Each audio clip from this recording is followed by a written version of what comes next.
Apa akibatnya kalau orang yang sukanya sama firman Tuhan? Yang kesukaannya firman Tuhan, apa akibatnya? Ayo, Mazmur 119 ayat 97. Lihat baik-baik.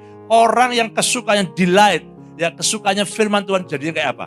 Ini Pak, supaya engkau gak dicuri, dibunuh, dibinasakan. Ini solusinya. Sama-sama kita baca 1, 2, 3. Betapa ku cintai Tauratmu, aku merenungkannya sepanjang hari. Berhenti di kata ini, betapa. Anda kalau merayu orang, itu harus pakai kata betapa.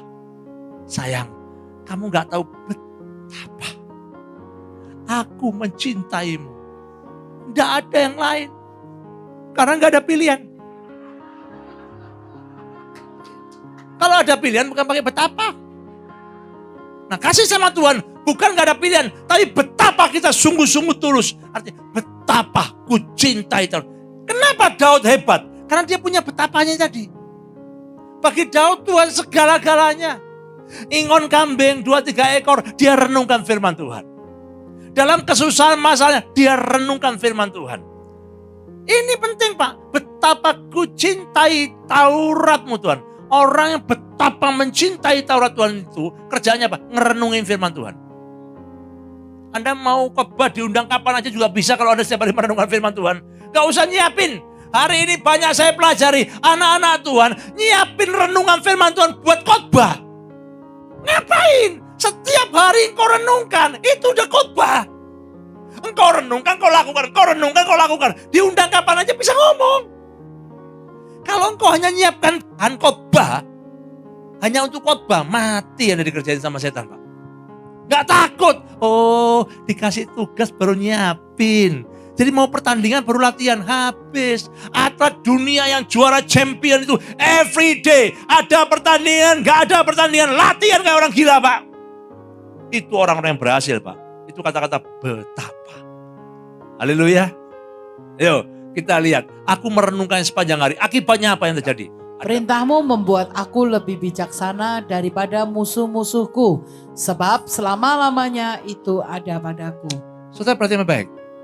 Firman Tuhan itu bukan hanya dibaca, direnungkan. Waktu engkau merenungkan firman Tuhan itu perhatikan baik. Orang yang suka merenungkan firman Tuhan tiba-tiba jadi pinter. Lihat saya baik-baik. Saya kalau sekolah saya pasti kalah sama teman-teman.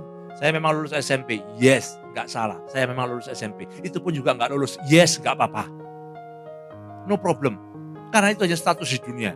Tapi perhatikan baik-baik. Sejak saya merenungkan firman Tuhan, banyak hal-hal yang dulu saya gak bisa jadi bisa. Banyak hal yang dulu saya gak mengerti jadi mengerti. Bahkan saya dikasih anugerah untuk membedakan mana nasihat orang fasik, mana nasihat orang musuh-musuh, mana orang yang menjilat, mana orang yang berbuat baik, mana orang yang berbuat tulus. Firman Tuhan itu pedang bermata dua yang bisa memisahkan antara tubuh dan jiwa, Pak.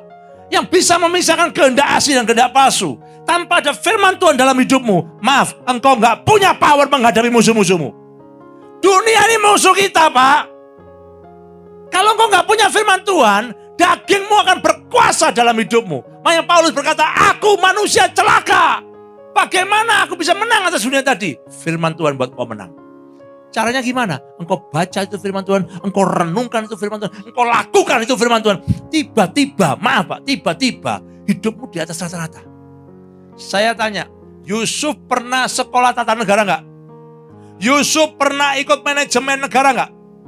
Yusuf pernah ikut pemerintahan sebagai pegawai pemerintah enggak?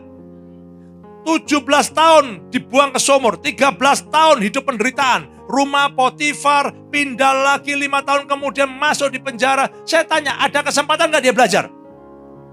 Hanya merenungkan firman Tuhan siang dan malam, Pak. Umur 30 tahun Tuhan ambil dia jadi raja, menjadi mangku bumi, orang kedua setelah Firaun, merintah sebuah negara yang demikian besar waktu itu. Dari mana kepandaian ini tadi muncul, Pak? Jawab saya Bapak Ibu sekalian, dari mana? Sekolah? Tidak, dari mana? Firman Tuhan.